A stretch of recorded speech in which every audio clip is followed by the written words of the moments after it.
দেখুন, আমরা ময়দানের সাথে যারা যুক্ত, আমরা কিন্তু অনেকদিন ধরে ওনার ব্যাপারে শুনেছি, ওনার ইনিশিয়েটিভসের ব্যাপারে শুনেছি, যেরকম হয়তো টোকেন সিস্টেম যেটা ট্রান্সফারের সময়, কারণ আমাদের যখন সিএবিতে মিটিং হতো যে কিভাবে এটা আরো প্রপার করা যায়, তাই জন্য আমরা এই নিয়ে আলোচনা করতাম।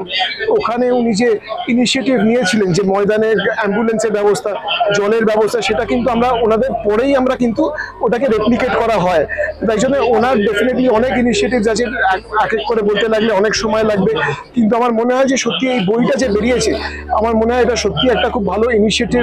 কারণ আমরা যারা অ্যাডমিনিস্ট্রেশনে আছি, আমরা সকলে পড়তে পারবো, আরো বিস্তারিতভাবে জানতে পারবো যে ওর মধ্যে ওনার কি কি চিন্তাধারা ছিল, কিভাবে উনি এগিয়েছিলেন। আমার মনে হয় যে এই জিনিসগুলো জানা খুবই প্রয়োজন, স্পেশালি যারা অ্যাসপায়ারিং অ্যাডমিনিস্ট্রেটরস আছে, কারণ যে সকলকে যে ইকুয়াল রাইট দেওয়া, সকলকে যে ইকুয়ালি দেখা, আমার মনে হয় যে এগুলো সত্যি উনি পথ দেখিয়ে গেছিলেন।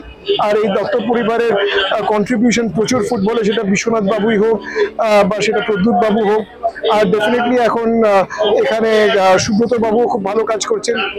এবং ইনফ্যাক্ট আমার যখন অ্যাডমিনিস্ট্রেটিভ ক্যারিয়ার শুরু হয় তখন ওনার আন্ডারেই হয়, কারণ আমি আইএফএতে একটা কমিটি মেম্বার হিসেবে ঢুকি, তারপর ওখানে একটা চেয়ারম্যান হই, তাই জন্য উনি আমায় গাইড করেছিলেন। আর এখন অনির্বাণদা যেভাবে করছেন, কেননা যদি এই ইনিশিয়েটিভগুলো বলা হয়, তার মধ্যে একটা ছিল কিন্তু উনি স্পন্সার্স এনেছিলেন। তো আমার মনে হয় যে ওই যে আবার ফিরে আসছে অনির্বাণদার হাত ধরে স্পন্সার্স, আমার মনে হয় যে এটা সত্যি একটা ভালো জিনিস, ওই লেগেসি যেন কন্টিনিউ করে। আর সত্যি যাতে ফুটবলের উন্নতি হয়, স্পোর্টসের উন্নতি হয়, আমরা সকলে যারা যুক্ত আছি স্পোর্টসের সাথে, আমরা সকলে চাইবো যে ফুটবল এগিয়ে যাক, বেঙ্গল স্পোর্টস এগিয়ে যাক, ইন্ডিয়ান স্পোর্টস এগিয়ে যাক।